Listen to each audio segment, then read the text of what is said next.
Shalom Bapak Ibu Saudara yang dikasihi Tuhan. Bagaimana kabar hari ini? Saya percaya kabar kita luar biasa sebab Tuhan Yesus kita luar biasa. Amin. Haleluya. Hari ini kita akan belajar dalam 2 Samuel pasal yang ke-16. Saya akan bacakan di dalam ayatnya yang ke-12. Bunyi firman Tuhan, mungkin Tuhan akan memperhatikan kesengsaraanku ini dan Tuhan membalas yang baik kepadaku sebagai ganti kutuk orang itu pada hari ini. Bapak Ibu Saudara yang dikasihi Tuhan, hari ini kita akan belajar mengatasi masalah tanpa masalah, jilid yang keempat. Ya, kita mengerti, kita memahami bahwa sesungguhnya dalam kehidupan ini ada begitu banyak perjalanan yang kita harus tempuh, dan kita tidak bisa sangkali di dalam perjalanan itu ada tantangan yang kita harus hadapi. Tetapi percayalah Bapak Ibu Saudara bahwa tantangan itu bukan dari tujuan perjalanan. Itu hanya sekedar ya hal-hal yang menghalangi perjalanan. Saya ulang sekali lagi, itu bukan tujuan dari perjalanan, tetapi itu hanya hal-hal yang menghalangi perjalanan.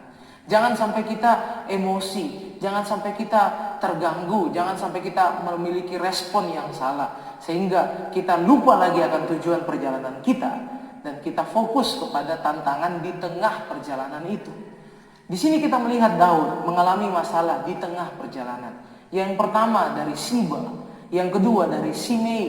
Ya, kalau kita melihat di dalam ayat-ayat ini, maka kita melihat bagaimana respon Daud itu sangat luar biasa. Sehingga di dalam ayat yang ke-14, mereka bisa sampai di Yordan, lalu mereka beristirahat di sana.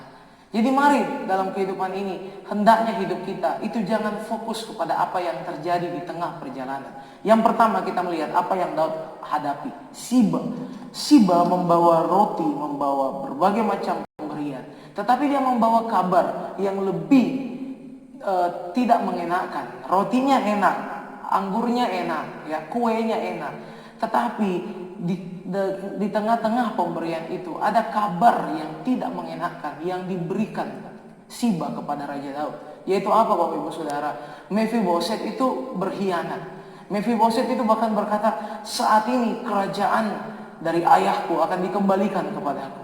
Padahal menarik, itu bohong. Itu karangan dari Siba sendiri. Agar Siba dapat mengambil hati Raja Daud. Dan Raja Daud bisa memberikan perintah bahwa Mephiboset itu harus dibunuh. Ya.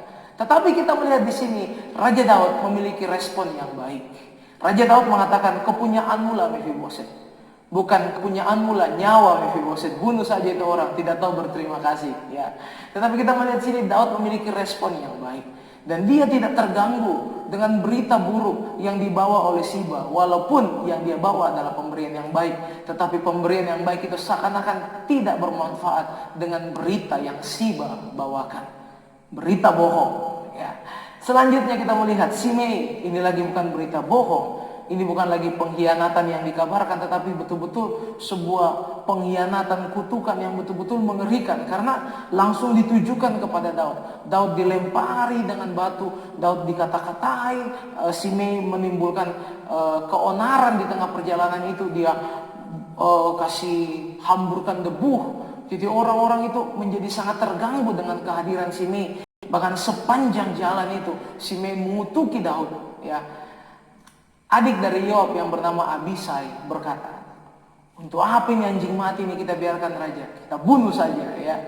Tapi raja berkata, apakah urusanmu denganku hai anak Seruya? Ya, dan Daud mengatakan ayat yang 12 ini ya, bahwa mungkin Tuhan akan memperhatikan kesengsaraanku dan mengubah kutuk ini menjadi berkat.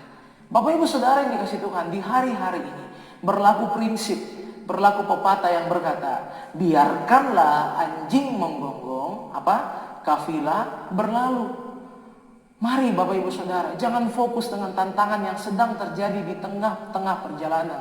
Saya pernah memiliki sebuah kisah ya, kesaksian ketika kami berjalan di Malili, ke Malili untuk pulang kampung. Di tengah-tengah perjalanan ada mobil yang menyalip saya. Saat itu situasi sangat-sangat lenggang ya. Jalanan lurus. Saya emosi ketika saya disalip oleh mobil itu. Mobil itu gas-gas lagi ya. Saya pikir, wah ini macam-macam ini. Saya pendeta tapi saya juga pembalap ya. Apa yang terjadi? Saya pun mulai memasang sabuk pengaman saya. Saya gaya-gaya pembalap. Mumpung istri saya, anak saya lagi tidur, saya balap. Saya pikir saya harus kejar ini orang. Tetapi ketika saya melakukan hal itu, tiba-tiba saya tersadar. Ngapain tersulut emosi? Tujuan saya bukan jadi raja jalanan ya.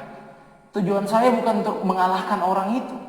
Saya bawa istri dan anak saya. Nanti kalau kenapa-kenapa, tujuan saya ke Malili bertemu dengan orang tua di sana. Menarik sekali dan akhirnya saya mengurungkan niat saya. Saya kembali pada kilometer yang biasa yaitu 70. Saya tidak lagi 150 gigi 5 tidak. Saya kilometer yang biasa dan saya dengan santai, dengan selamat tiba di Malili. 15 jam. Waktu yang cukup lama sebenarnya. Tetapi santai dan selamat, menyenangkan di perjalanan. Bapak Ibu Saudara, ini yang harus kita mengerti. Tujuan kita bukanlah membungkam semua lawan-lawan kita. Membungkam orang-orang yang mengutuki kita, mengata-ngatain kita, memfitnah kita. Tetapi tujuan kita adalah ke ujung jalan perjalanan ini, yaitu apa? Kemenangan yang Tuhan sediakan. Jangan sampai anjing menggonggong, kafilah malah berhenti dan mentoki anjing itu. Tidak boleh Bapak Ibu Saudara. Anjing menggonggong, kafilah berlalu. Artinya biarlah kita tetap berjalan. Ada tempat di mana kita bisa beristirahat. Ada tempat di mana nanti air mata hilanglah. Keselamatan menjadi bagian kita.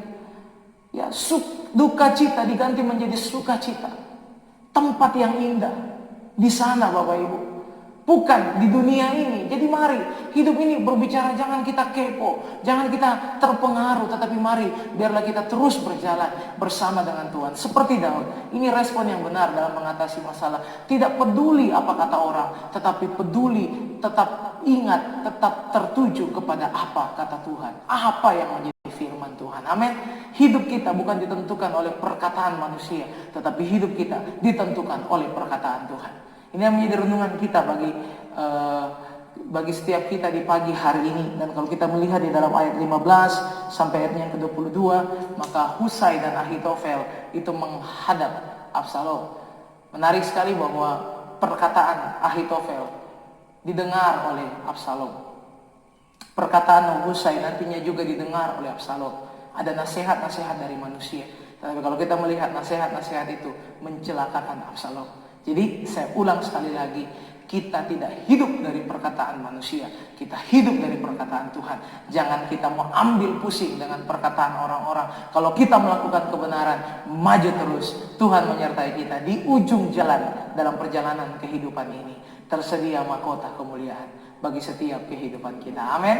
Demikianlah dengan firman Tuhan saat pagi hari yang indah ini.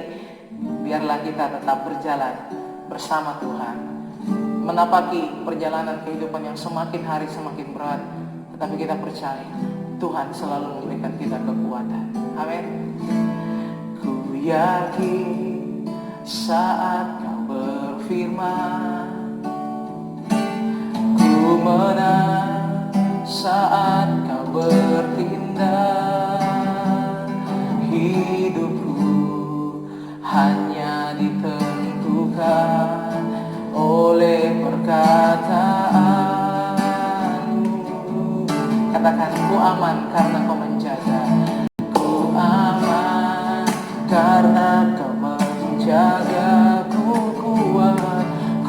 kuat karena kau menopang. Hidupku hanya ditentukan oleh kuasa-Mu. Mari katakan, bagi Tuhan, bagi Tuhan tak ada yang mustahil. Bagi Tuhan tak ada yang tak mungkin. Mujizatnya disediakan bagiku. Ku diangkat dan dipulihkannya. Mari kita berdoa. Bapa, kami datang kepadamu pagi hari yang indah ini. Kami percaya di dalam setiap perjalanan hidup kami ada begitu banyak tantangan. Bukan hanya dari musuh kami sesama manusia, tetapi musuh kuasa kegelapan yang berusaha untuk menjatuhkan setiap kami di tengah-tengah perjalanan hidup ini. Tapi kami percaya Tuhan memberikan kami firman Tuhan yang indah. Kami memiliki respon yang baik. Kami tidak tertuju kepada apa perkataan-perkataan yang tidak membangun, tapi kami hanya tertuju kepada perkataan Tuhan, sehingga kami dapat terus berlari, tidak menengok ke belakang, ke samping kiri kanan, tetapi tetap memandang ke depan. Tuhan yang akan menjadi sumber kekuatan kami. Di ujung perjalanan kami percaya tersedia mahkota kehidupan bagi setiap kami. Terima kasih Tuhan. Kuatkan yang lemah ya Tuhan, sembuhkanlah yang sakit, bebaskan yang terikat. Kami percaya di hari ini kami menerima berkat Tuhan, pertolongan, kemenangan yang Tuhan selalu sediakan.